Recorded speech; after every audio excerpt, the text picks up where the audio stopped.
guys, and today we are playing Ambre. Now I'm pretty nervous because I don't really like horror games at all. So this is going to be just a little bit scary. Visual novel, so it shouldn't be any jump scares. English. Oh, what a cute little girl. I know you're evil, though. Oh, I know you're evil. It was 7 p.m. on that beautiful yet cold autumn day. The wind shook the frail trees, branches across the street. Tristan Mallory made his slow, tired way. A whirlwind of leaves caught his attention, and he stopped to contemplate them for a few minutes. A spray of colors danced around him. Fragments of red, orange, yellow, spread at random, forming a mosaic that stretched out as far as the eye could see. Wow! A rush of beauty in that gray and smoggy city, in that noisy metropolis that was constantly exhaling bad air. Coming back to his senses, the 30-year-old man shook his head. Now wasn't the time to be daydreaming. He had to go home. The long day already weighed on his shoulders. But if he was completely honest, work wasn't the most tiring thing in his life. After all, an honest, well-paid job was somewhat of a luxury these days. Like any model employee, he consciously,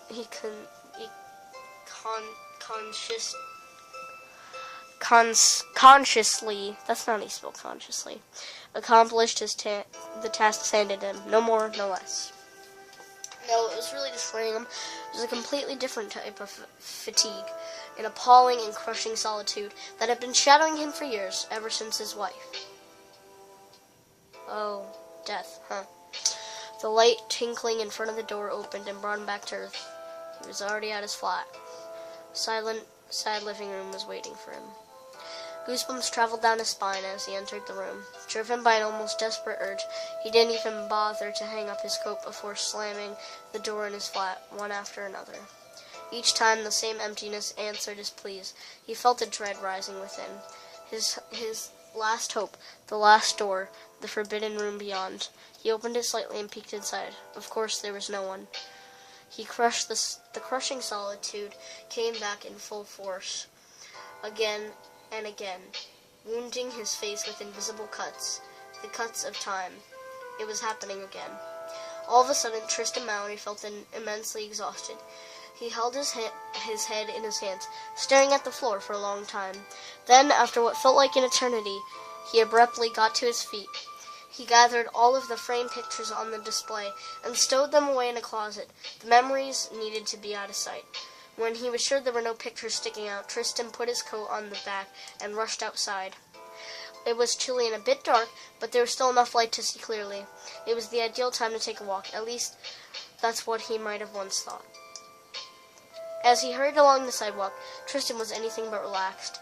Incredibly nervous, he walked around the places that were most familiar to him, looking for a serenity that seemed to be definitively reaching out. While passing a park near his home, he suddenly heard a high-pitched, almost inaudible plea. His heart jumped, and he stopped. What a sad girl!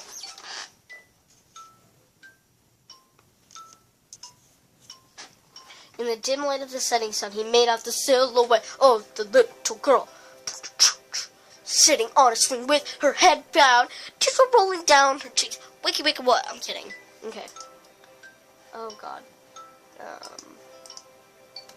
Afraid of startling her, he approached her and took a closer look. Her clothes were crumpled. She had neither a coat nor a scarf, and she bore various scratches, as if she had been in a fight. The park was completely deserted, and she seemed to have been there for a while. For a second, Tristan Mallory felt the temptation to abandon her there, to leave her to her fate, but he very quickly mentally chastised himself. He couldn't do that. Now, what I find interesting is that he was going to leave her there to her fate, but he is her fate. Interesting. So, he placed himself in front of her and asked in a soft voice, Will you marry me? No. Is something wrong? As first, the little girl seemed not to hear him. She choked on her sobs, hiccuped, and shuddered. Patiently, Tristan stroked her hair and repeated, "Why are you crying? What happened?" You don't know her. I wouldn't stroke her hair just yet." It took several minutes to calm her down a bit, but eventually she wiped away her tears and answered with a faint voice, interrupted by her sobs. "Oh, what? Back?"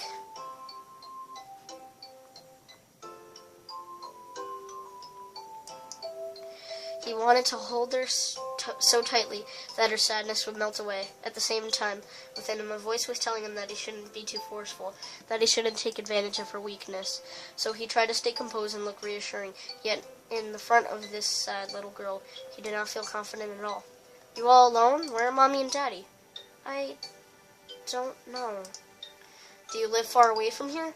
"I don't know." "What's your name?" "Ambre." "Well, Ambre, you can't stay here out in the wind. You're going to catch a cold eventually. You don't want to get sick, do you?" "No, I hate being sick." "See, you've got to go warm yourself up somewhere. It'll be night soon." "But I don't know where to go." "In that case, what do you think about going to my place? It's not far away from here, and it'll be a much better place to sleep than this swing." Ambre seemed wary, but she had no other choice but to follow him. He gently reached a hand to her, and for the first time she lifted up her eyes. They were washed out, blurred with tears, and hesitant. He thought it a good idea to force a smile, to appear reassuring. Even with the fatigue, Tristan Mallory showed the most convincing smile he could and took her hand, so fine, so frail, to help her get to her feet. The young girl's steps were wobbly and weak. She probably had not eaten all day long. Carefully, he led her to his place, where making sure she wouldn't trip. The man removed his coat and shut the front door behind them. "Make yourself at home. I'll cook you something." Passing through the kitchen, he turned out the light in the living room so that his flat would look less gloomy. While searching for his fridge for a potential meal, he periodically stole several glances. "Make yourself at home. I'll cook you something." "Ah, ha. See? Okay, now that's how we go back. So what did she say?"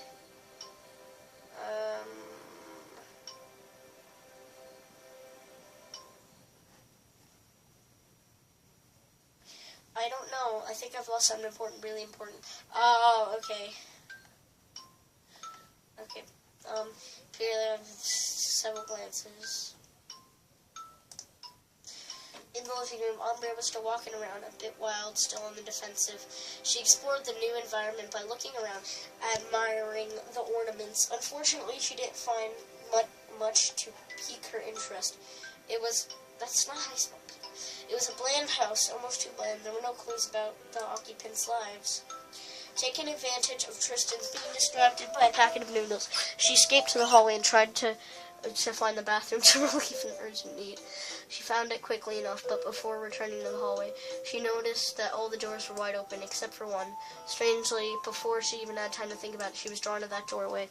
Intrigued, Ambre felt... I'm going to mute the music. Was attracted to the slightly open door. Just one peek was all she wanted, but she struggled to see anything through the crack. Was this Bluebeard's cabinet? A frightening tomb where Tristan Mallory stored the corpses of his former wives? The little girl pushed the door open, entered the room, and switched the light on. It was a bedroom filled with plush toys and soft cushions. That is really weird. The big bed was proudly displayed on the center of the room, accompanied by a pretty dressing table to one side. The walls were painted to look like a bright blue sky. The storage furniture, coordinated with the sweet color of trinkets, were overflowing with mysteries. On the nightstand, she could catch a glimpse of a nightlight shaped as a cute mascot. Was this really the home of his wife? There was a fairy-like ambience about the strange room, to the extent that Ambre couldn't repress a little exclamation of surprise. Closing the door so that the 30-year-old wouldn't discover her hiding spot, she stretched out on the colorful bed, rolled into a ball, jumped about, and snuck under the bedsheets. Inexplicably, she had fell at ease with a room worthy of a princess. It seemed to have been built for her to correspond to her every fantasy. She then approached a big teddy bear which was tempting to her. She grabbed it immediately, hugged it, and covered it with kisses. Her pale face was illuminated by a wide, pure smile, a child's smile. Creepy. Meanwhile, in the kitchen, Tristan had finished cooking.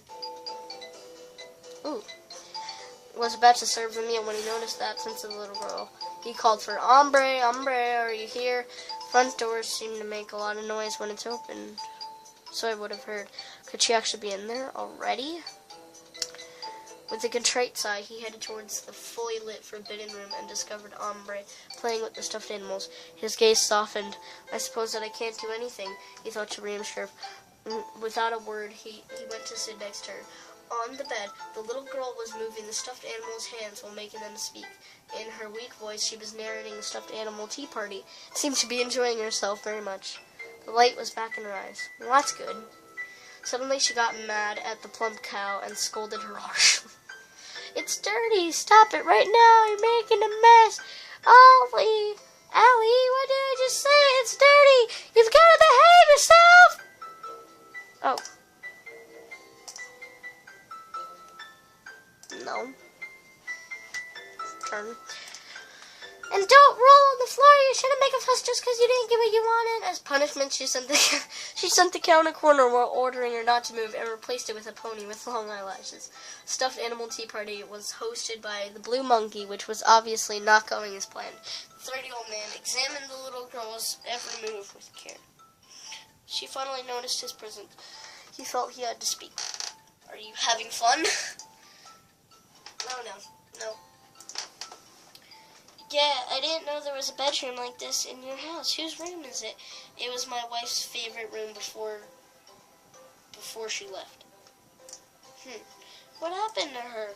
"It's a long story. Maybe I'll tell you another time. Meanwhile, the meal is getting cold. Don't you want to eat?" I'm coming right now. What's for dinner?" "Bolognaise." "Oh, bologna sauce with pasta bologna sauce. Great, I love it." That evening, Tristan Mallory admired little Ambre as she wolfed down her food, half amused, half distracted. Seeing her so happy soothed his little heart, but at the same time. "Are you tired?" the child suddenly asked with a serious air. "A little. I worked hard today." She didn't comment further. She's still amazed by the princess's bedroom. She revived the topic with starry eyes. "Do you like it?" "Yeah, a lot. I wish I had a similar room." "If you want, I'll give it to you." "What?" "My wife left a long time ago. Her stuff is still inside, and I don't use it. So if you like it, it's yours. You can stay in her room while I'm looking for your parents and what you lost." "What do you say?" "Can I really? But it doesn't belong to me. There's nothing sadder than a house without life, don't you think?" "Since you seem to like this place, I think it would make her happy to know that her bedroom is still in good hands."